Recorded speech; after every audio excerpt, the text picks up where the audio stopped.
Greetings, good morning, and good afternoon, good evening, depending on where in the world you are joining us from. And warm welcome to this Prevention Collaborative webinar. On behalf of the Prevention Collaborative, the speakers and moderators of this webinar, I would like to thank you all for making time to be with us today to talk about prevention of violence against adolescent girls, as you can see on the slide. I am Rita Nyiratunga. I'm a senior associate with the Prevention Collaborative, and I will be co-moderating this webinar with my colleagues, Lusungu Kalanga, Tanya Ghosh, who will take time to introduce themselves, and we have our tech support from the TOS IT. For those of you who may not be familiar with the Prevention Collaborative, we are a global network of practitioners, activists, and researchers working to equip ourselves and others with the vision and skills necessary to end violence against women and their children. We work to strengthen the capacity of key actors to design and deliver cutting-edge prevention programs informed by research-based evidence, practice-based learning, and feminist principles. I'll go quickly through the meeting etiquette so we know how to communicate better on this platform. Thank you. So please, as you started introducing yourself, continue introducing yourself. If you just joined us, in the chat box, write your name and country or organization that you're joining us from. And just wanted to inform you that the meeting will be recorded and will be available on our website. So if for any reason you don't want to be heard and you still want to voice something, let us know and we know how to handle that. We know that we'll have a round of presentations and you may have questions, comments, or discussions. Please feel free to put those in the chat box and we will collect them and address when we come to the question and answer section. I'll now quickly introduce our speakers. We have a wonderful team of speakers, researchers, and practitioners. We have Jo Feather. With over 20 years working in gender and social development, Jo Feather is a principal consultant in the GBV portfolio at Social Development Direct. She works across a range of programs at SD Direct, including violence against women and girls, safeguarding adolescent girls programming, and evaluation and research. Thanks for being here. We have also Liya Haile. Liya Haile leads the Girl Effect team in Ethiopia and has been a driving force behind Yenya's success to become a national impact-driven youth brand that creates lasting change for adolescent girls across the country. Thanks for being with us, Liya. We are with her colleague, Karina Michel. She's a head of Create at Girl Effect. Karina is responsible for leading a global team that brings together experts across a diverse range of expertise, including script writing, data science, social behavior change communication, digital safeguarding, and design. We also have Chen, Reis, who is a clinical associate professor and director of the Humanitarian Assistance Program at the Joseph Kober School of International Studies, University of Denver. She has over 2 decades of human rights and humanitarian experience with a focus on policy and practice related to gender and gender-based violence in crisis-affected settings. Thank you for being with us. We have Dr. Lindsay Stark. Lindsay Stark is the Associate Dean of Global Program and an Associate Professor of Public Health and Social Work at Washington University in St. Louis. Dr. Stark is an internationally recognized expert on the protection and well-being of women and children in situations of extreme adversity, with more than a decade of experience leading applied research with operational agencies such as UNICEF, UNHCR, and IRC. Last but not at all least, we have Dr. Ilana Seff. Dr. Seff is an experienced researcher, and her research agenda focuses on improving the lives of vulnerable and marginalized populations across the globe using evidence-based solutions. Her broad experience And interests include the prevention of violence against women and girls, particularly in humanitarian settings, social norms related to violence, and the psychosocial well-being and mental health of refugees and displaced population. So a warm welcome to our speakers and massive thanks for making time to come and share with us your experience. We really look forward. For the next 90 minutes, we'll have the round of presentations from our speakers that will be followed by a panel discussion and a Q&A moderated by Lusungu Kalanga.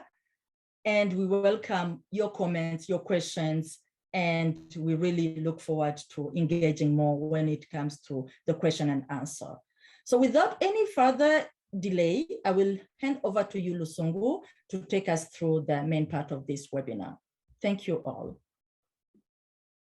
Thank you so much, Rita, and thank you all for joining. I look forward to an interactive webinar with our brilliant lineup of speakers. So we're gonna jump into our presentations, and as Rita has mentioned, we encourage you to please share your comments and answers, comments and reflections and questions in the chat box, and we will reflect on this in the panel discussion, but also we'll have a Q&A session. So first off, I'll hand it over to Karina to start us off with a presentation from Girl Effect. Thanks. Great, thank you so much, Lusungu. So Girl Effect is an international nonprofit that builds media for girls, media that girls want, trust, and need. From chatbots to chat shows and TV dramas, we believe that when a girl unlocks her power to make choices that change her life, it can inspire others to do the same. Next slide, please. So Girl Effect reaches about 20 million girls across Africa and Asia, of which about 10.8 million of them are reached through our digital products and channels. Next slide. We do this because we recognize that billions of dollars are invested in services for girls and young women, from health to education to employment. However, yet millions of girls are not using many of these services. Next slide. Girls often do not see these services as being for them, which can be driven by gender norms or norms that girls themselves internalize about what is acceptable or not acceptable for girls to do.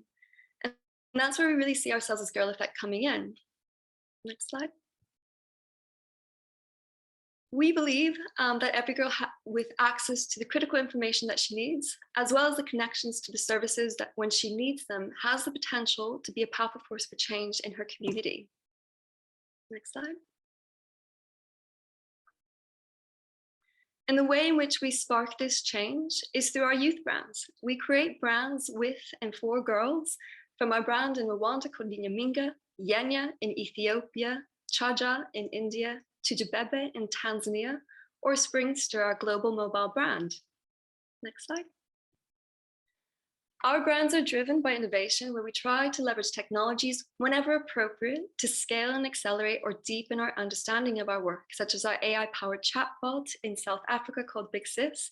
Big Sis provides non-judgmental answers to girls' most sensitive questions when it comes to growing up, such as around sex, STIs, or body curiosities.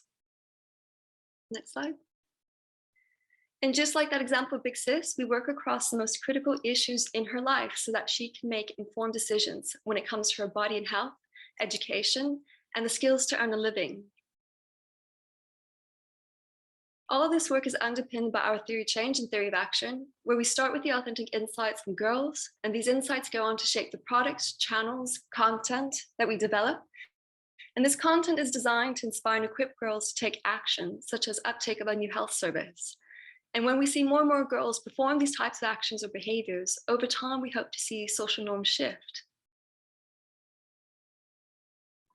And this is brought to life via our theory of actions, or the things that we create and generate in the world to create this change, such as our radio dramas, our magazines, our social media platforms, our websites, music, or fan clubs, all of which distribute the life-changing content in the ways that are most accessible for her and what works in her reality.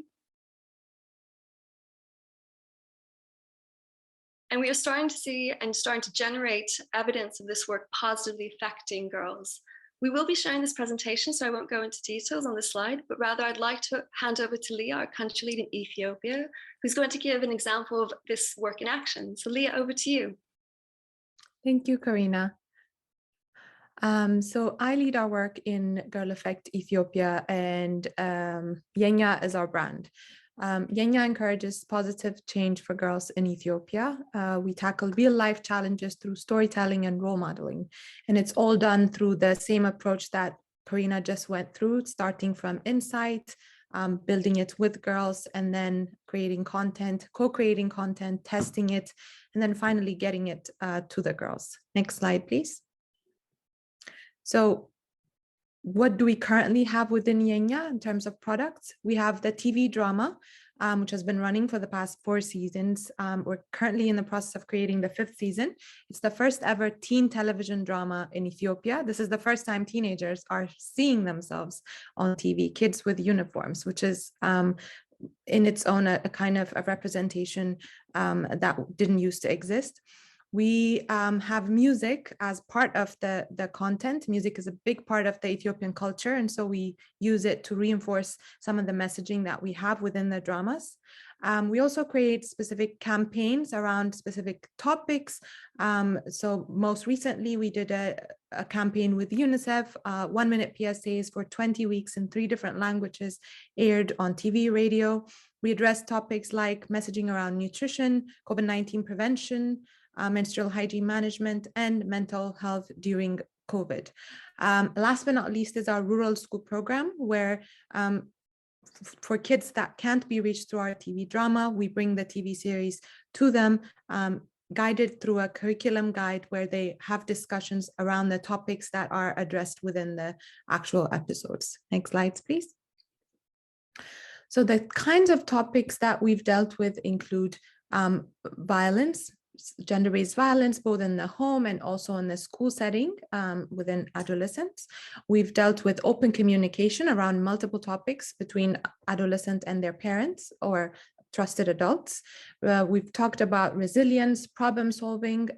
Actually, the most comment that we receive is that girls see Yenya as a guide to their lives. That's something that we've repeatedly started seeing coming out. So soft skills like courage, aspiration, self-worth, and things like that are always threaded through our content. We've dealt with HPV vaccination as it is being given to 14-year-old girls in Ethiopia, so dealing with myths and taboo topics. We deal with menstruation and puberty. We've talked about adolescent nutrition and hygiene, and also handling peer pressure. Next slide, please. So I'm going to be showing you a short clip from our TV series. This is Hannah and Haile from our TV series, our characters.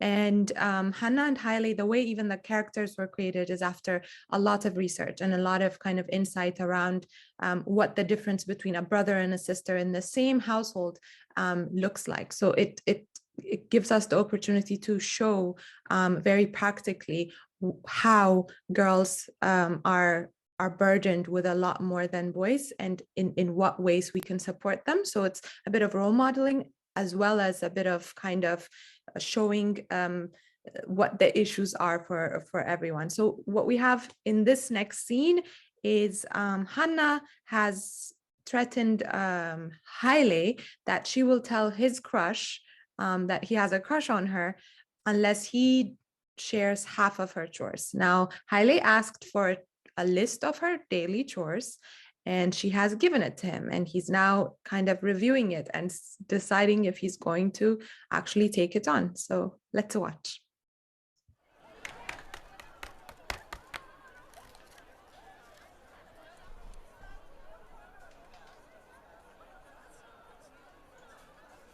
ከምር ግን በቀን ውስጥ ይሁሉ ስራ ትሰሪያለሽ?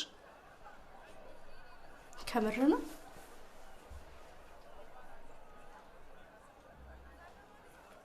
እሺ ቅዳሜ ነው ላግዝሽ። ኧረ እባክህ ከሰኞ እስከ ዓርብ ነው ይበልጥ የሚረዳኝ የሚያስፈልገኝ። አንተ ደግሞ ያን ያህል ስራ የለብህ። ያጨዳ ጊዜስ? በአመት ውስጥ ምን ያህል ጊዜ? እና እሱ ስራ አይደለም ልትይ ነው? በጣም እኮ አድካሚ እኮ ነው። እሺ አሁን ግማሹን ስራ ታግዘኛለህ አታግዘኝ?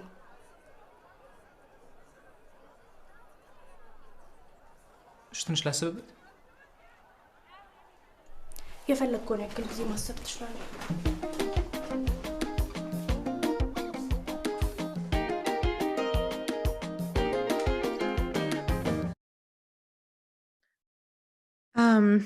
So that was our scene. At the end of every episode, we have what we call a reinforcement message. It's basically a simple fact that we want audiences to take away, followed by a simple question with options for them to answer. So it's next slide. I think 2 slides later. And that's kind of our way of creating engagement and allowing people to engage with our content, also gauging the level of knowledge that people have around specific topics. And we generate from 6,000 to about 10,000 text each episode through SMS, through an SMS line, a short code line. So that's it for me. Thank you. Thank you so much, Karina and Liya. Indeed, a lot to think about, looking at how innovative Girl Effect has been in its youth programming. And we'll talk more about this approach in our panel discussion. And please, I encourage people to ask questions in the chat box, and the speakers are going to answer all questions at the end after we finish the presentations. But please, make sure that you take note of your questions and reflections. For now, I would like to pass it on to Jo. Jo, as Rita mentioned, is from SDD, and she will be sharing on a program that they implemented in Nigeria called Voice for Change. Over to you, Jo. Thanks so much, Lisungu. Great. So next slide, please. So the Voices for Change program was funded by FCDO, or DFID as it was then, between 2012 and 2017. And its aim was really to strengthen the enabling environment for women and girls empowerment in Nigeria. It was conceived as a pilot of a 20-year vision. So it was a social norms program, which was quite new back in when it was developed. So the idea was that it would see change happen over a generation. The program was implemented with 4 consortium partners: Palladium, ITAD, Social Development Direct, and RAPA, which is the Women's Rights Advancement and Protection Alternative in Nigeria. Its mission was to inspire a generation of new voices to speak up and speak out, really focusing on empowering adolescent girls and young women to achieve their real and full potential. Next slide. So the focus of the program was on norm change, not specifically related to violence against women and girls, but we identified 3 target behaviors, one of which was violence against women and girls, and the other 2 related to women's leadership and women's role in household decision making. We had identified some key target groups within the programs to work with. The primary focus was adolescent girls and boys, aged between 16 to 25. So you'll notice it's at the higher end of the age range. And really, they were chosen because we believed them to be the most receptive to change, and thinking about them as the kind of future leaders of tomorrow, and the potential really to be these early adopters of these new behaviors. And I think there's been a lot of research coming out recently around that potential of adolescents to really showcase and model these new behavioral norms. We also worked with a number of reference groups and key influencers, including religious leaders, political leaders, media and sports personalities, activists, and local social influencers. A key part of the Voices for Change program was around its media and communication strategy, and that was at the center of the program. And that was built around a brand identity, which we called Purple, a radio program, a lifestyle website, and the Purple Academy, which I'll talk about a little bit more in a minute. Next slide, please. So the approach in terms of focusing on prevention of violence against women and girls was really around transforming these underlying social norms that promote the acceptability of violence against women and girls. And it did this through a multifaceted strategies that cut across all program outputs. So instead of having one particular output that focused at violence against women and girls, we integrated that into the entire program activities. Next slide. In terms of the theory behind the program, what you'll see is on the left of this slide, the social norms theory around the ecological model, which I'm sure most of you are familiar with. And really, this is the understanding that individual behaviors are shaped by behavioral expectations within a social group, which they themselves are influenced by larger group behaviors and organizations and communities surrounding them. So taking that as our model, Voices for Change developed a slightly simplified theory of change, where we looked to work across these three levels. At first level was the level of the self. So we had interventions directed at individual young men and women, as well as opinion leaders, such as religious and traditional leaders and media personalities. We also looked at societal level change more broadly. So through using mass media, social media, we wanted to generate debate and discussion around what these new norms might look like, and really challenging ideas or concepts of what it is to be a man in Nigeria or to be a woman. And then the other part was around formal institutions. So a really key element of the program was advocacy, was influencing legislative change. We worked on the Violence Against People's Prohibition Bill, which was a really central part of our advocacy strategy, and really looking at government plans and budgets that supported women's and gender issues and the role of women within political decision making. Within those three areas, we didn't work at each level independently. There was a lot of synergies and interrelations between them. So for example, we engaged women parliamentarians to come and talk to young women in colleges and university spaces. We had religious leaders talking on social media platforms or on radio programs. So there was a lot of synergy between these three layers. Next slide, please.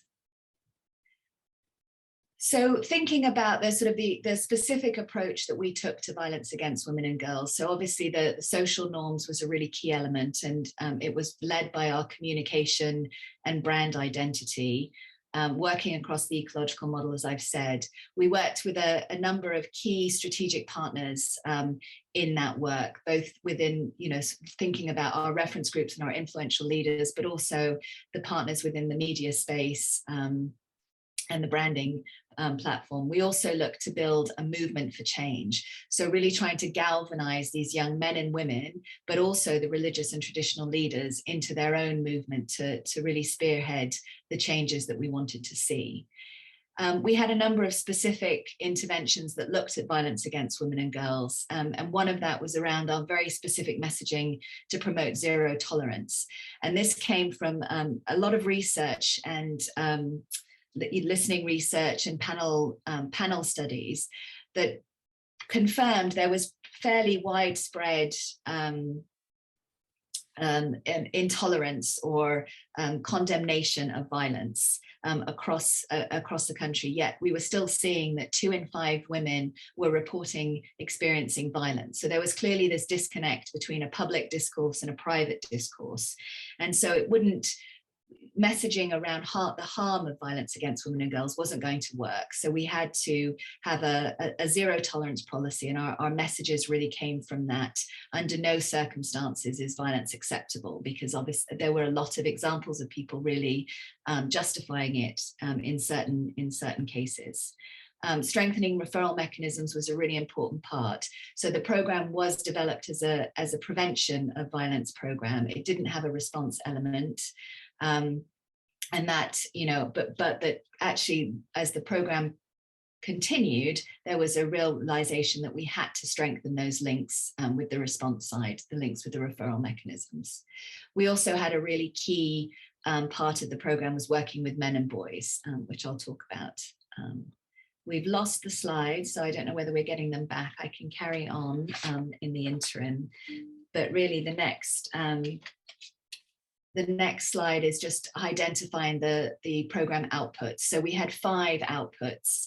Next 2 slides, please. we had 5 program outputs, and this is just showing how the violence against women and girls strand really integrated across these different outputs. So this very specific focus on working with individuals, with girls and young women, to build skills and networking, using media, working with men and boys, the action through legislation and gender equality in the policy space, and also generating evidence. So we had quite a big strand on evidence, and we produced a couple of landmark studies, the first of which was around masculinity, which really influenced a lot of our messaging and a lot of the program, the radio program messaging, the social media messaging, and the content of the training. So there was a real connection and interrelation between these different outputs. Next slide, please. So I'm just going to briefly sort of talk about a couple of the key places where violence against women and girls was really focused through the program. And so we had a curriculum-based approach in physical safe spaces where we worked with adolescent girls, young women, young men at colleges and university spaces. And that was coupled with this online safe space. So we had what we call the Purple Academy to go along with our brand, where messages and conversations and dialogue were happening in both the online and the physical space. And then the communication interventions were really coupled with opportunities for individuals to reflect on what they were learning and to enact new positive norms through self-transformation and interpersonal communication. And this was a really important element of the methodology was for both men and women, was giving them this space for critical reflection to really unpack some of those beliefs and challenge unconscious biases in that way. Next slide, please. So the social marketing, as I've said, was a really central part of the program, and really was developed based on a huge amount of audience research to identify what would work. We created a brand called Purple, and it was really important that we had a brand name that wasn't associated with anything, that was neutral in meaning, that we could layer on the identity, the personality onto that. We had the development of messages and thinking really clearly about what messages we were going to come up with. So originally, we didn't want to have the brand associated with violence against women and girls or with gender equality so strongly. It was billed as a lifestyle brand, but research came back saying that actually those lifestyle messages were interfering with, we're obscuring the focus on gender that we really wanted. So there was a rethink, and we came up with a new strapline for the brand, which was I believe in 50-50. So really putting gender equality front and center into that space. We had a radio drama, and at the beginning there was a lot of messaging. We played a lot of scenarios of violence against women and girls, and actually what was coming back from the research was that there was a danger that we were normalizing that, because we were showing that to people. They were listening to these stories, and it was becoming, even though there was a message of intolerance to that, or trying to bring that apart, there was a danger that we were normalizing that. So that also led into this messaging around zero tolerance and having to adapt that. So there was a lot of adaptation and flexibility through this research that was really important in terms of how we approached this. Next slide, please. So this just shows a few images of the brand Purple, and the slogan of we believe in 50-50, and this became quite well known actually in the states that we were working in. Next slide, please. So as I've mentioned already, the strand of engaging men and boys was a really central focus of the program, and we wanted to do this it was developed in a strongly feminist with feminist principles, and using feminist analysis to really enable men and boys to confront their ideas of masculinity. So this idea that masculinity is learned through gender socialization, we wanted to give them a space where they could unlearn some of those harmful masculinities and really have that space for reflecting on their position, how they use power, how they're taught to use power. And it became a really important part of the program. And actually the work with religious and traditional leaders included that same kind of awareness raising and journey through those discussions. The program also worked with the staff that were supporting us. So we worked with script teams and media agencies on these same kinds of training and awareness raising, so that across the board, these gender equality messaging and was becoming embodied by everybody that was part of the program. Talked about the real importance of religious and traditional leaders, and this came through some of the social network analysis we did, looking at who the reference groups were, and these were the critical groups to work with. And next slide. And then just to sort of finish, obviously there was, although the program was conceived to be a 20-year program, unfortunately it finished after 5 years, but there was a number of learning documents and support that came up, and these are just a few of the key learnings that we wanted to share. So one was around program intensity and layering of interventions. This is a really topical question now in social norms and other violence against women and girls prevention programs, but unsurprisingly we found that those that underwent the most intensive and sustained program exposure were more likely to demonstrate positive behavior change. So the media messaging, the social media on its own wouldn't have had the same impact as that face-to-face curriculum training had. Communication platforms that create space for discussion and interrogation are more effective. So how we used the radio and the social media in those physical spaces was really important to the strategy. That the social norms journey needed to be tailored to the context. So we couldn't have had one set of messaging or one set of social norms for across the country. We worked in four states, and everything, it was slightly tweaked for each state, and that's really important that it's these messages are tailored to the context. The balance between working at scale and working with adequate intensity is a key question, and also the importance of combining prevention and response programs. So as I said, B4C was conceived as a prevention program and didn't have a response element to it, but we really quickly realized that we didn't have the resources to support and strengthen response mechanisms, but building in those referral networks was a really important part of the approach. And I will leave it there. Thank you very much. Thank you so much, Jo. It's a very interesting work there, and also seeing the work across the socio-ecological model. And I'm glad that you have also mentioned engaging men and boys, but from a feminist analysis approach, which I really feel that is very important. Otherwise, we risk reinforcing gender stereotypes and other harmful gender norms. So thank you so much. Okay, so right now, as you know, the Prevention Collaborative is about encouraging and building the bridge between practice and research. So now we are going to hear from a team of researchers, and as Rita already introduced them, I'll introduce the first speaker, who is Ilana, and she's gonna pass on to our fellow colleagues. Thank you, Ilana, you go ahead. Thanks, Lusungu, and thanks everyone for being here. I'm going to get started right away because we have quite a bit to get through in 10 to 15 minutes. Next slide.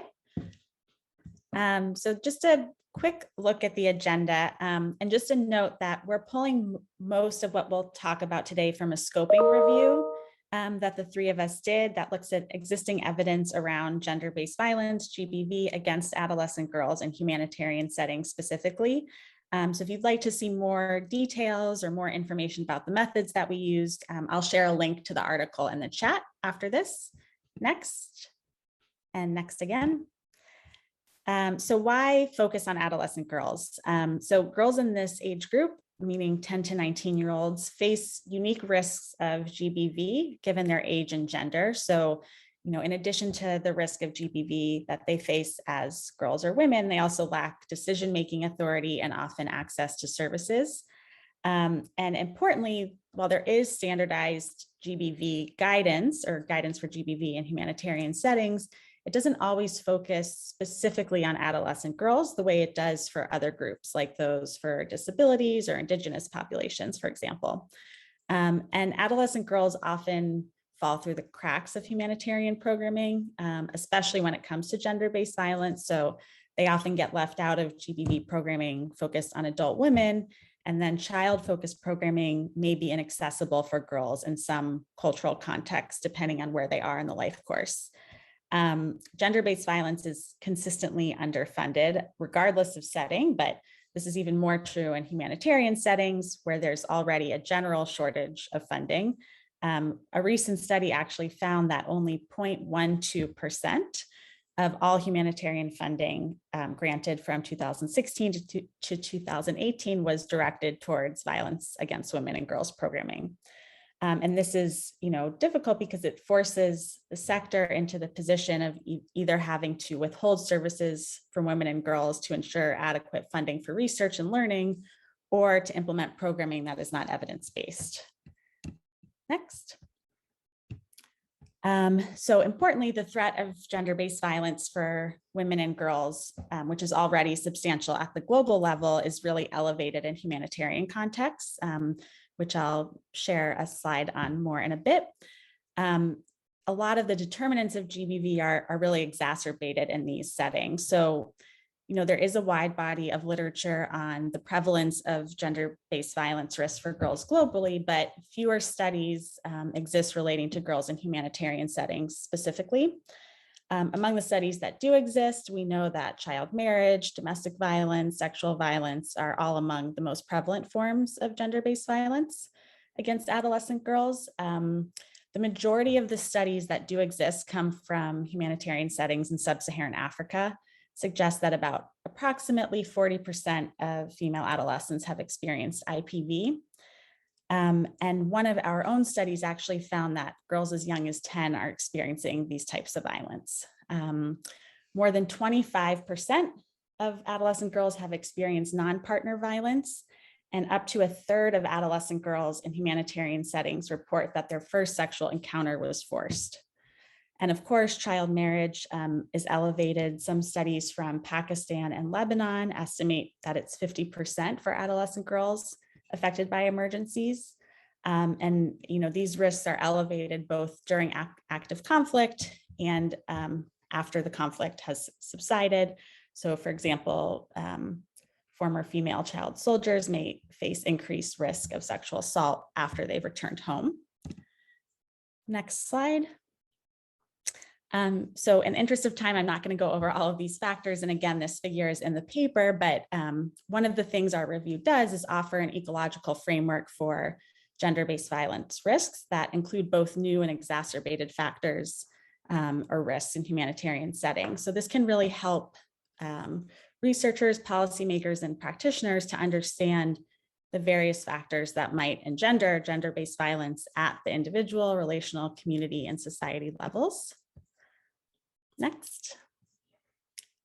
And then this slide is just to remind everyone that there are standards in the field and there are guidance documents, and they do reference adolescent girls throughout, but again, we're sort of lacking on this very targeted specific guidance for adolescent girls.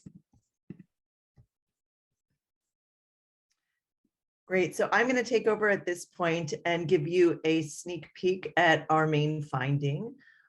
Which is that there are many more gaps than there is evidence-based practice when it comes to preventing GBV against adolescent girls in emergencies.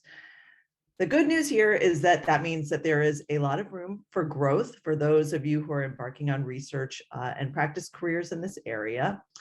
And because our time together is short, I'm really going to focus on a few key themes, but really know that this is a teaser more than anything, and I know Ilana is going to share the papers in the chat, which can give you a lot more of the details. Next slide, please. So I'm going to start with mental health and psychosocial support, which has become an important component of humanitarian programming. Beyond offering treatment and counseling, these kinds of programs strengthen social and community support systems, equip individuals with healthy coping mechanisms, and provide opportunities for communities to plan and engage in their own response to a humanitarian crisis. A 2013 systematic review of mental health and psychosocial programs specifically for conflict-affected survivors of GBV found that all of the interventions that had any robust evidence around them targeted adult women. So none looked specifically at the effectiveness for adolescent survivors. In the same year, there was an additional study that was published in 2013, which was a randomized controlled trial, which looked at a cognitive behavioral therapy program administered by non-clinical staff that was administered to adolescent survivors in the DRC, and did find some reductions in terms of symptoms of trauma, depression, and anxiety. But I think the overall message here is that there's a lot of potential for growth, a lot of room for really expanding knowledge and evidence in this space. There are a few more pieces of learning that around psychosocial outcomes related to women and girls safe spaces that I will talk about in a moment. Next slide. So in terms of evidence-based programming around livelihoods and economic strengthening programs, the evidence is really quite mixed. Again, most of the evidence that has been generated includes adult, female, and adolescent populations in this case, but has not really been disaggregated to look at what the evidence looks like specifically for adolescent girls. Taking the learning as a whole, there are some programs that have been found to be protective in offering cash, vouchers, electronic funds, for example, to refugee populations where intimate partner violence and other forms of gender-based violence have been reduced. But there are other programs that have actually been shown to exacerbate risk of IPV. I think the main piece of learning to take away around economic strengthening programs that we have at this point is that they seem to be more effective when they are paired with social norms programming, targeting gender violence and other related issues of family honor and so forth. But another area where there's room for growth in terms of data on adolescent girls specifically. Next slide, please. We have just had a terrific presentation on one social norms program that goes really into depth about, all of the different facets and elements. I would say that this is a nascent but growing area of interest for researchers and practitioners. And we do have at least some evidence of social norms programs that are proving to be effective. And so programs like the Zero Tolerance Village Alliance in Uganda showed some decreases in reported IPV and improved attitudes around rejecting IPV. The Communities Care program implemented by UNICEF and Johns Hopkins showed some changes and improvements in terms of attitudes and behavioral intent to report GBV in Somalia and Sudan. But in our review, we found really only one program that affected the actual incidence of violence for adolescent girls specifically. The intervention, which was used in Afghanistan, used conflict resolution and peace education programming to shift social norms about violence and to promote girls' educational empowerment and attainment of leadership roles. There are some new programs that I know are generating evidence, so I'll just mention those briefly. The SAGE program, which is co-led by Women's Refugee Commission and Mercy Corps with Washington University also as a partner, is a family-focused, sibling-synchronized program that is promoting gender norms change within family structures and has some positive outcomes emerging. And the Safe at Home project, which was developed and is being measured by IRC, also has some really promising results coming out of research in the Congo. So hopefully, I think we'll have more evidence to be sharing in regards to social norms programming soon. Next slide, please. The final sort of bucket of programming that I just want to touch on are women and girls safe spaces. And we actually conducted an entire separate review to look at the evidence base around women and girls safe spaces in humanitarian settings.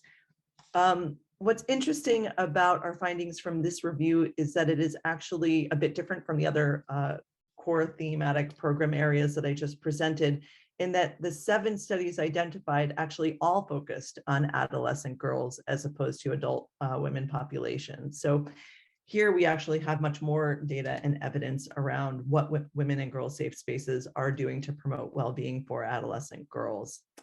And among those studies, there is some evidence of improvements in terms of gendered attitudes, strengthening social supports and social networks, and reported improvements in terms of adolescent psychosocial outcomes. So I am going to pause there. You can read much more in the paper, and we'll now let Chen take over from here. Thanks, Lindsay. Next slide, please. I'm going to cover the findings and gaps really quickly because we don't have much time left. The key gaps that were identified include insufficient funding and an overall lack of evidence for what works for adolescent girls specifically. I also wanted to emphasize one more important element, which is how you measure can affect what you actually end up measuring. And that's really important when we talk about having evidence-based practice. So just as an example, when we compared self-reports of violence victimization through a methodology called audio computer assisted self-interviewing versus a qualitative participatory mapping activity in DRC and Ethiopia, the two methods showed strikingly different pictures of adolescent exposure to violence. The research using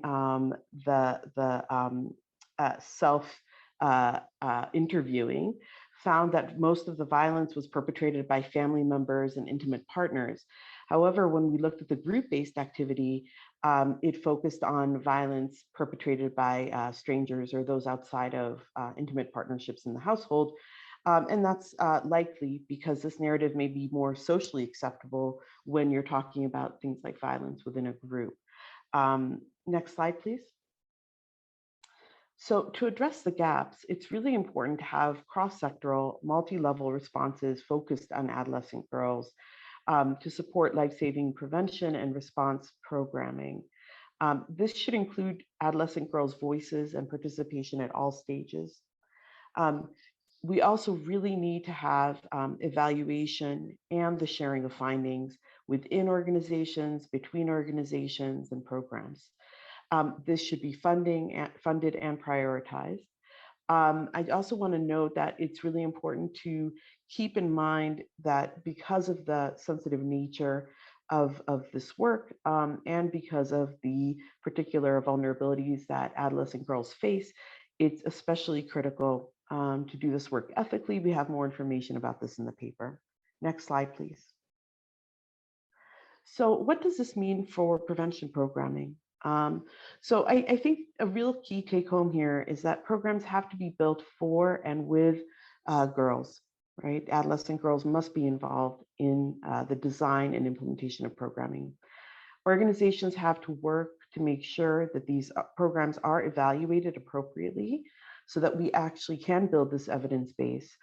And this needs to be done in partnership with institutes that have research capacity and experience working with adolescents on GBV in humanitarian settings because of all of the complexities and sensitivities involved. The evidence, once we have it, should be used to inform prevention and response programs. Next slide, please. So thank you again for the opportunity to summarize our research. We encourage you to read the article, the link was shared, and we're looking forward to your questions.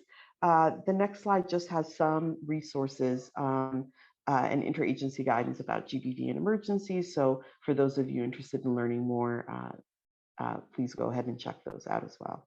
Thank you very much. Thank you so much. Thank you so much, Lindsay, Ilana, again.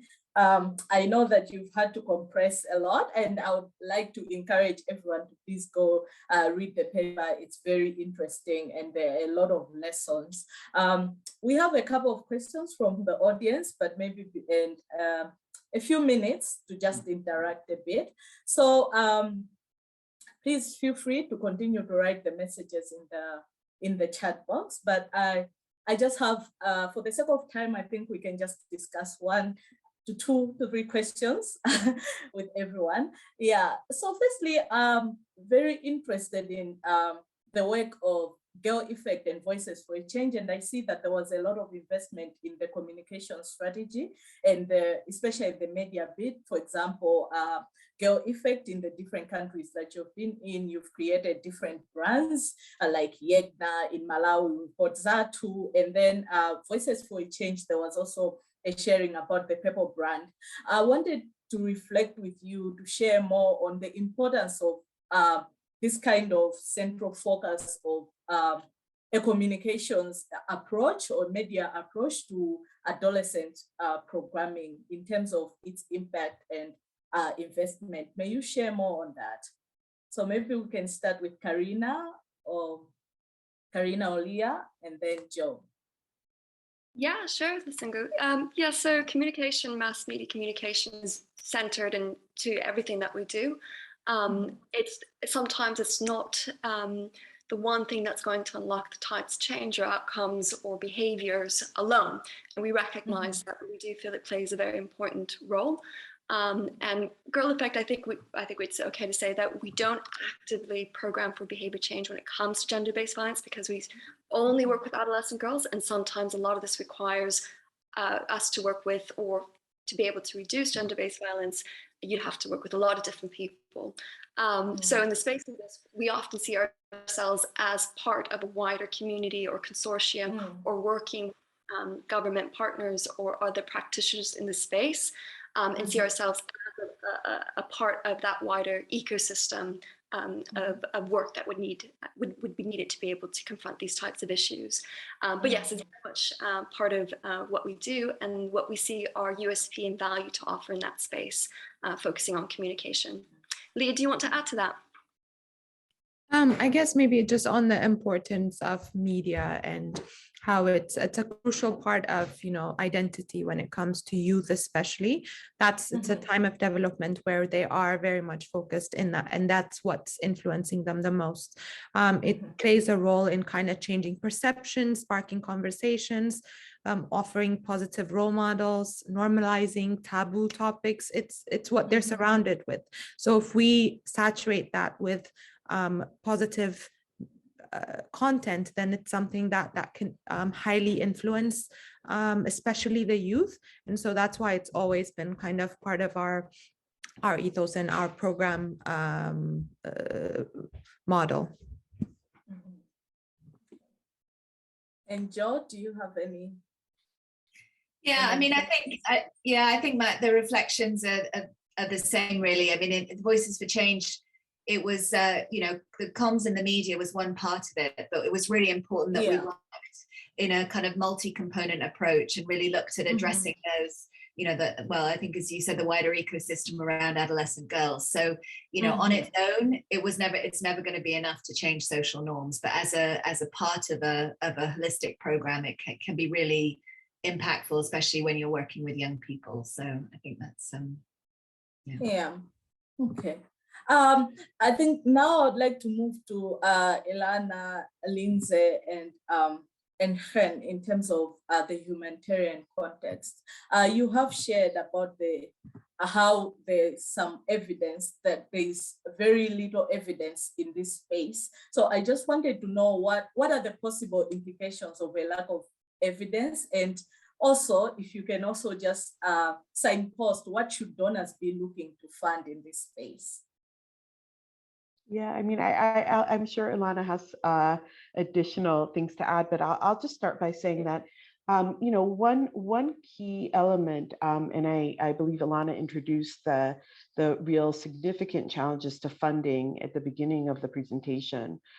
There's very little funding for gender-based violence programming in emergencies in general, and a lack of evidence about what actually works, and in particular, what actually works for adolescent girls, means that those very small kind of amount of resources are actually probably wasted in the programming that's done. We don't know what the impact is. We don't know what the outcomes are for these girls.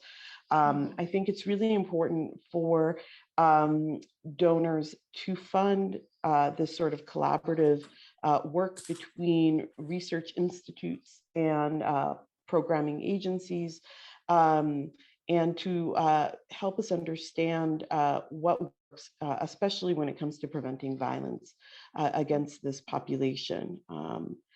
So that's my sense of what's needed. Ilana, please feel free to add. Yeah, no, I second everything Hen has said. And, you know, I would just add that, you know, one of the implications of implementing programs that are not evidence-based is, you know, you also run the risk of unintended consequences, negative unintended consequences.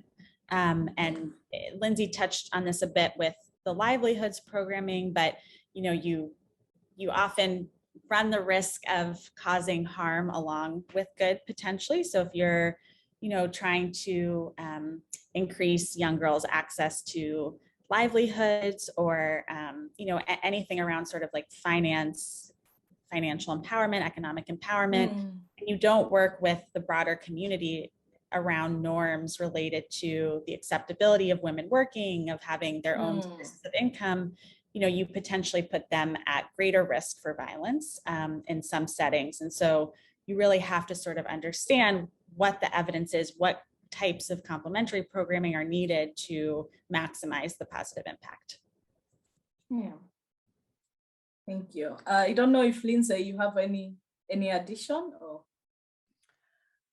No, I mean, I'll just add, I think, building on what Ilana and Hen have already said, and maybe also touching on a couple of the audience the questions that came up from audience members, that, you know, a lot of our conclusions are really based on the nature of what little evidence we have. And so, you know, there's a question about what was it about the Afghanistan program that, you know, sustained and showed these positive changes for adolescent girls.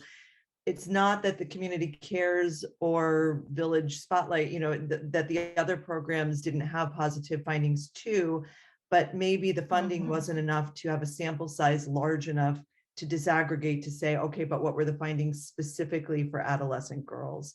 And so it is just linked to, is there sufficient funding? Is there sufficient investment and commitment to measuring? And then when you do say yes and yes, you have to go one step further to say, and is there that actual attention and focus to be able to disaggregate the adolescent population, the younger population from the adult population?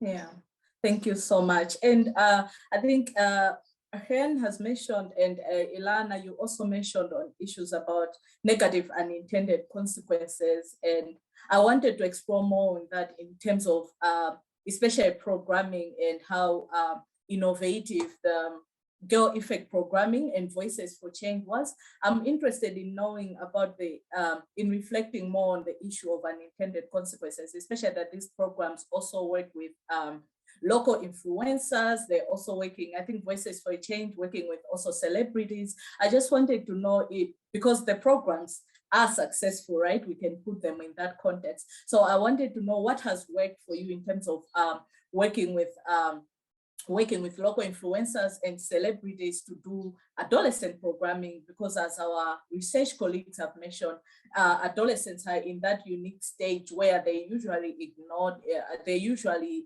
you know, passed in terms of programming, but they do not also have authority over their bodies and some decisions. So in terms of safeguarding, how have you managed working with celebrities, for example, or local influencers who don't have specialist training in this work? So maybe I can, Joe or Karina or Liya. I think Joe's speaking, but she's on mute. Oh, am I okay now? Okay. Can you hear me Yes, now? yes, we can hear you now. I think there was a delay. Yeah, thanks for that question. I'll just jump in. I mean, what it was, so I think we talked a little bit about that sort of the research, the involvement of the young people themselves. So the whole V4C program had a huge amount of panel-led longitudinal research. So young people were feeding back to us all the time about messaging. And, we had some course corrections. I think I talked a little bit about when the radio program was featuring stories of violence and violent relationships. And actually we got feedback saying, well, there's a danger this could normalize violence. And if we're seeing it so much, so we changed those messages. So there was this kind of constant adaptation and learning and feedback that we were getting. And in terms of the influences and so there were a number, we did a sort of social network analysis, so to understand really who these key reference groups were. And on the one hand, we had the religious and traditional leaders and the male decision makers. And then on the other, we had some of the celebrities and social media influencers that we work with, but they all went through quite a detailed program of training and awareness raising and internal reflection themselves, so that we as a program could be sure that they were on board with those gender messages and had challenged their own thinking. The big research we did was this Being a Man in Nigeria, which was based on the Images survey, which I'm sure you're familiar with, and then some qualitative research around religion and masculinities and violent, war and conflict. And so a lot of our messages came from that research, and we fed that back to the influencers. So there was this sort of toing and froing to make sure, as far as possible, that we were managing those messages and having those sort of do no harm principles as a kind of key focus. I think that we were really lucky to have because it was deemed as a pilot, we were really allowed, to test things and try things and really examine whether and it was early, it was one of the first social norm programs like that. So I think it was beneficial in that way, but I'll pass over to colleagues. Yeah. Liya, Karina, any thoughts? Just to kind of echo a lot of the work that Joe did, similarly to Girl Effect. We've been working with TikTok creators in South Africa and have had to do a lot of due diligence on who we select and why we would select certain creators. We put safety at the heart of everything that we do. So when it comes to the messaging, being quite conscious that we're very conscious of the fact that if we were to push a girl too quickly to take certain actions, that there could be definite backlash to that. So we also do a lot of pre-testing, similar to what Joe has done. We do a lot of formative research to understand the types of barriers, to understand the types of messaging that would be needed to overcome those barriers. Similarly, we use panels so that not just through the formative, but as we're actually developing the content, rolling it out, we're getting that constant feedback from our audience to understand how it's resonating. Yeah. No, thank you so much for that response. And for now, I don't want to be selfish. I'm going to go now to the audience questions. I think we'll prioritize the ones that were in the chat box and just go through a couple of them together. So firstly, I think for Girl Effect, there's a question here that says, do you have any metrics around behavior change as a result of the TV show? Is there a curriculum attached to it for community discussions? Yeah, absolutely. So all the content that we put out into the world based off our theory of change is about measuring certain key drivers to decision making, whether that's knowledge or identity or social support or perceived outcome expectations. We try to ensure that each messaging is tested. We can evaluate any shifts or increases in any of those drivers to ensure that we can, one, adapt the program as necessary if we're seeing certain drivers not shift or certain drivers shift backwards, as sometimes happens. So needing to repeat certain messaging at certain parts of the program. So yes, we do have metrics, and for a lot of our brands, because this is, for Girl Effect, this is quite a new theory of change, and we've been working on it for about 2 years and seeing early evidence of being able to shift those drivers in India and in Rwanda, and have baselines in place for all of our other programs. So watch this space. Yeah, okay, all right. And that question was from Krista. And now there's a question here from Krista again, and it's for you, for Joe. Joe, was there a research study evaluation on the program that is available, and where can they find it? And has it been done in another context outside of Nigeria? I think you mentioned that it was supposed to be 20 years. That would have been amazing, but it only 5 years, which was still, you know, a lot in the funding environment now.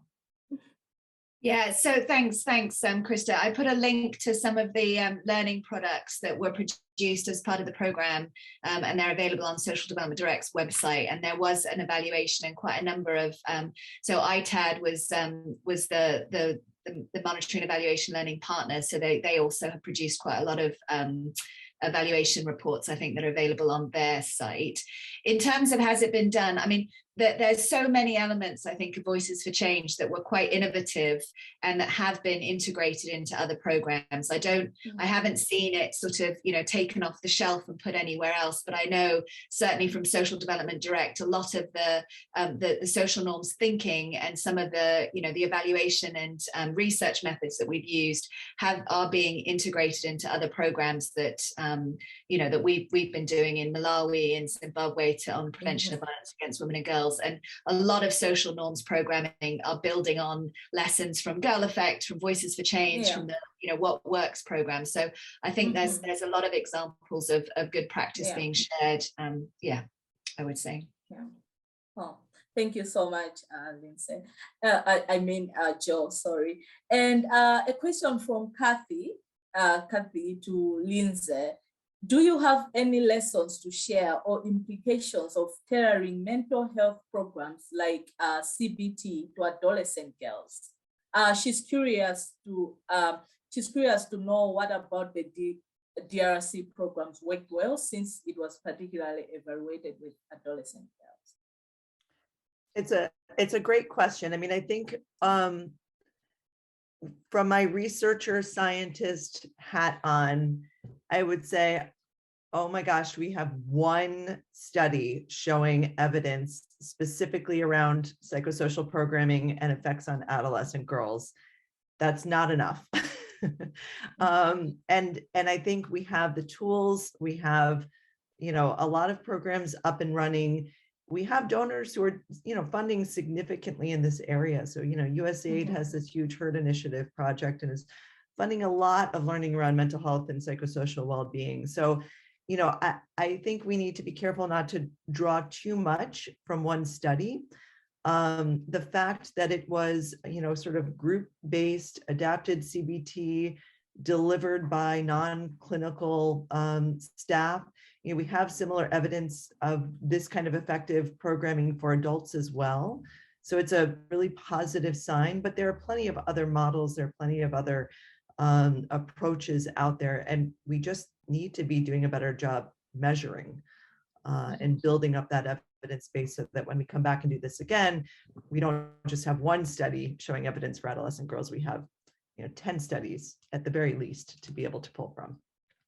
Yeah, okay. Thank you so much, Lindsay. There's a question here from Anne. The question is, I think Joe and Karina and Liya, you tried to answer it, but I'm just gonna read it again here. It says, we're hearing a lot about mass media and messaging, but decades of social and behavior change communication research shows us that it doesn't move behavior alone, let alone norms. What are the most important complementary program elements to shift norms and downstream behaviors? So it's to all of you, all the panelists. So whoever feels like they want to chip in, please go ahead. I can start. Sure. So I think it's important to kind of point out that everything has to be based on insight. And so like even identifying those drivers of what you're trying to change. And sometimes, especially in developing countries, what you'll find is that connect between a behavior shift and where girls are currently ends up being something knowledge related or attitude related. I remember hearing an example about some research. They showed kids data about how if you stay longer in school, you will earn more money. And then it was just that was the overall communication objective, and what they were trying to do was make kids stay in school longer. And it ended up actually working and making them stay in school longer. That was the objective, which led to that kind of change. So sometimes it's not, it's important to have a range of ways of addressing something, and but it all has to be based on the insight. And sometimes the insight tells you that there's this very wrong information that's out there that's keeping girls from either accessing a service or getting a vaccination or going to school. And then when you tackle that, and that could happen through something, if it is knowledge related, it could happen through mass media as well. So it's really important to base it on that insight, and it's really important to identify those drivers. In our context for Ethiopia, what we've seen is that a winning combination, I would say, for the types of interventions that work well together is mass media and some sort of on-the-ground intervention.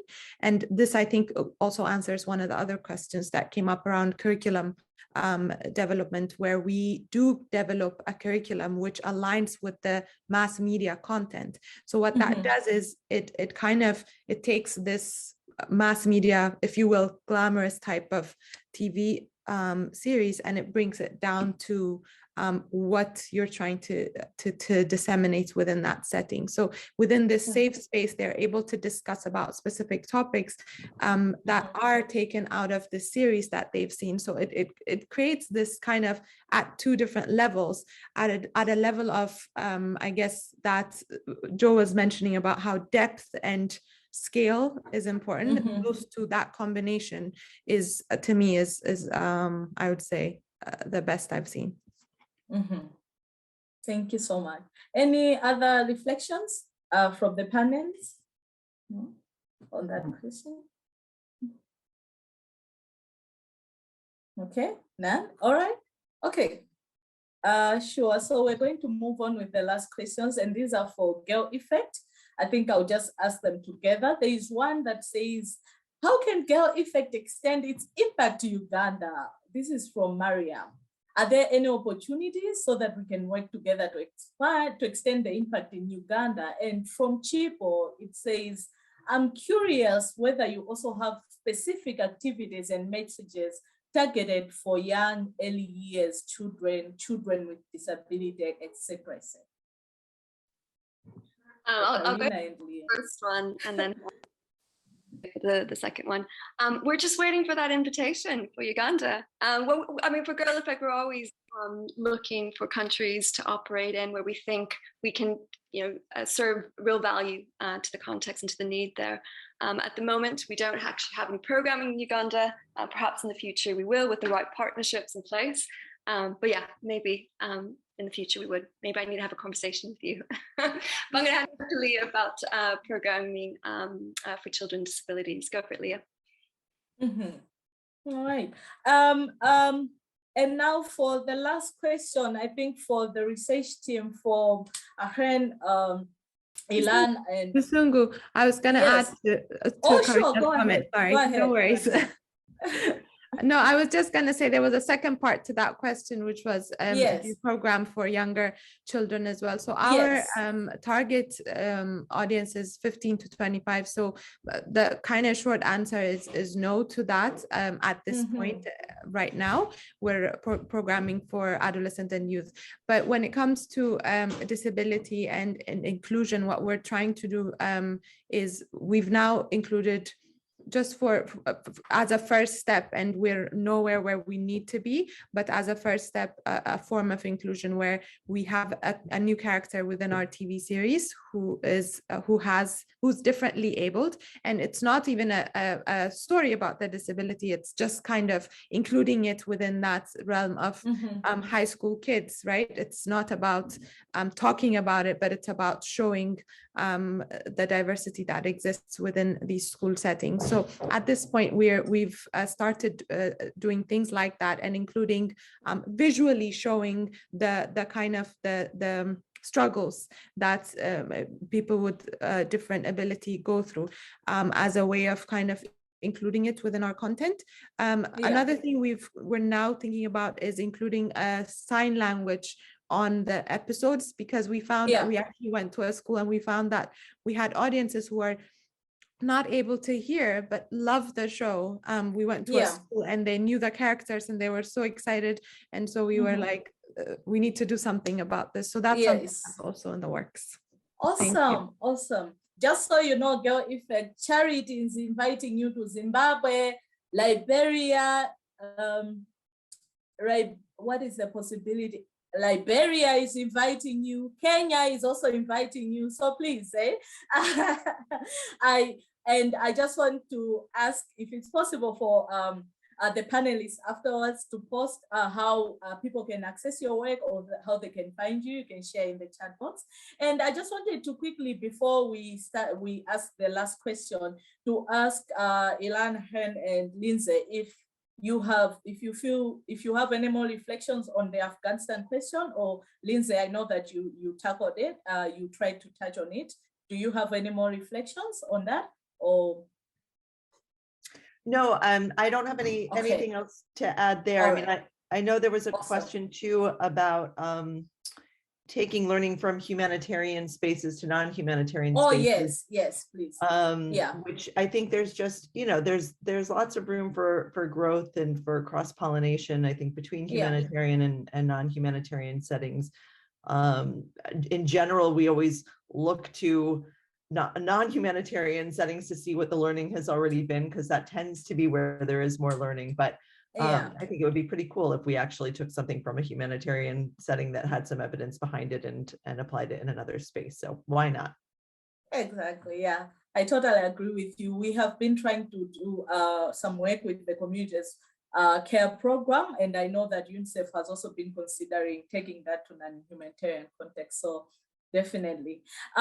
So for the last reflection, I wanted to ask a question to all the panelists. I wanted to ask if you are optimistic or not in this field in terms of shifting the norms and ensuring that we reduce the prevalence of violence against adolescents, especially adolescent girls. If you're optimistic, and why? Or if you're not, and why? So 1 minute for each. So I'll start with Karina. You're putting me on the spot, listening. I would love for there to be a world where Girl Effect wasn't needed, but we are here and we are optimistic, and we recognize that these norms take a really, really long time to change. But I think we wouldn't be here if we felt like we couldn't add real value in this space. So yeah, optimistic. We're excited about the early evidence that we have coming out of our countries, and hope to continue this and build upon the evidence base, which sounds like there's not a lot, but yes, we're optimistic. Thank you. Thank you so much. Next is Lindsay on my screen. I'm going to pass to my other colleagues who have not spoken as much as I have lately. Okay. Yeah, I would say I am optimistic. I think the importance of generating evidence has really gained a lot of steam, and that will help us more effectively implement programming. And just to kind of, echo what was just said, I think that, we just have to recognize the importance of being patient. And I am optimistic that we will see a lot of positive improvement in our lifetimes, though. Awesome. Yeah, and Chen?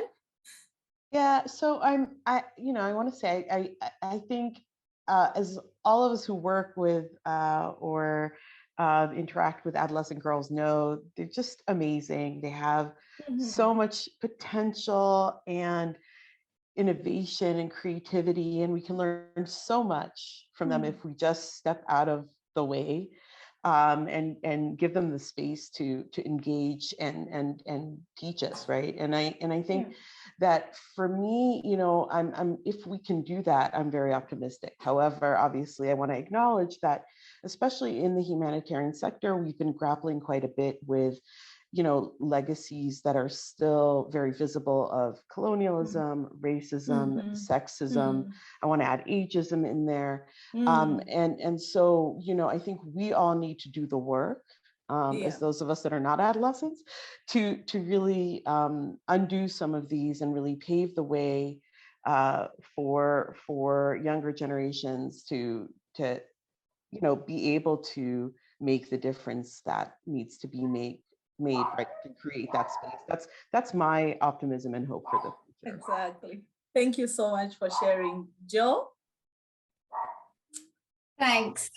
Yeah, I mean, one thing that does, I mean, I think that's right, taking that optimism of young people. And I think there is that real strength and does make me feel hopeful, is that if we can, you know, if we're positive as a sector about listening and you know, and engaging with young people themselves, then that there is potential. We're learning a lot more about what works to shift norms. I think there's a huge, you know, whilst I think it was Lindsay that said this is a, you know, it definitely is a nascent area of research, but there is a lot more happening. And you know, what works to prevent violence against women and girls and children is, you know, again, going to keep adding more of, you know, more research into this space. So I think as we get a better sense of what's working, that also leads to optimism. But I do think we have to be really clear as a sector about what types of adolescent girls we talk, you know, homogeneously about adolescent girls. Actually, the you know, the intersectionality and the, you know, the divergence within, you know, within that group and across countries, you know, we don't really know what works with, you know, with adolescent girls of, you know, diverse gender orientations. We've talked about, you know, girls with disabilities. So I think there is an awful lot more that we need to do when we start talking about actually what works, because there's a huge, you know, a huge diversity of young people, as you know, out there, that I think we need to be much more recognizing of. And funding, you know, let's keep this on the agenda, right? Because you know, we're all competing for funding, but I think whilst adolescent girls and young women are, you know, sort of are a priority at the moment, let's hope they keep that way, because it's very contested, this space. I think somebody was talking about sexual and reproductive health and rights, which we know is so central, and it comes in and out of you know, of priorities. So I think there's a lot of things to be very mindful of, but optimistic all the same. Thank you. Yeah, thank you so much for sharing. And lastly, Liya. Yes, absolutely positive about what could happen. I think, I mean, there's so much more going on right now than there was, let's say, 5-6 years ago around the adolescent sphere. And there's so much more research, although there is still not enough. There's still not enough scientific data. There's a lot going on. So feeling optimistic, just because, you know, I've seen the shift from about 5-6 years ago to now. So I can only imagine what it's going to be like. And also seeing the young people with, like, for example, our youth panels, and kind of seeing the way in which young people, especially nowadays, are driven is very much optimistic to me, and it gives me a lot of optimism and hope. So I think, we just have to listen to them, like Chen said. We have to absolutely work with them in order to make that happen, because that's the only way it will. Exactly, that's the only way it will. I love that ending. And I just want to thank you, the panel, for being open, for the presentations, for answering all the questions, and for really reflecting together. And please don't forget to share your details if you are able to in the chat box. And of course, we are also going to share through an email to all the participants who joined us. And I just want to thank everyone who has joined, everyone who has contributed, listened, shared a reflection or a question. Thank you so much. Now I just want to pass it back to my colleague, Rita, to say the closing remarks. Thank you. Thank you so much, Lusungu. Thanks, team, for this wonderful discussion. I know colleagues shared how you can stay connected in the chat box. If you want to stay connected with the Prevention Collaborative, I'll ask my colleagues to put in the chat box what is on the screen.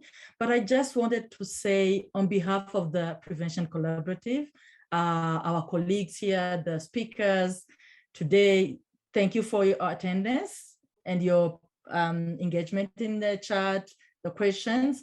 But a particular thanks goes to our panelists for sharing your expertise, your experience with us. So Liya, Karina, Chen, Ilana, Lindsay, and Joe, thanks so much. And we really wish that the connection that started in the chat box can grow bigger and bigger so that we can really unite our efforts, initiatives to prevent violence against adolescent girls and women and their children in general. So thank you so much. We wish to see you in our future events. If you want to stay connected with us, like you can see on the screen, you can follow us on Twitter, you can like us on Facebook, you can follow us on LinkedIn, but most of all, you can sign up to be getting our monthly digest so you can get up to date with everything that we're doing at the Prevention Collaborative. So thank you so much. I just wanted to say until we meet again, stay well, stay safe, and keep the activism in you growing.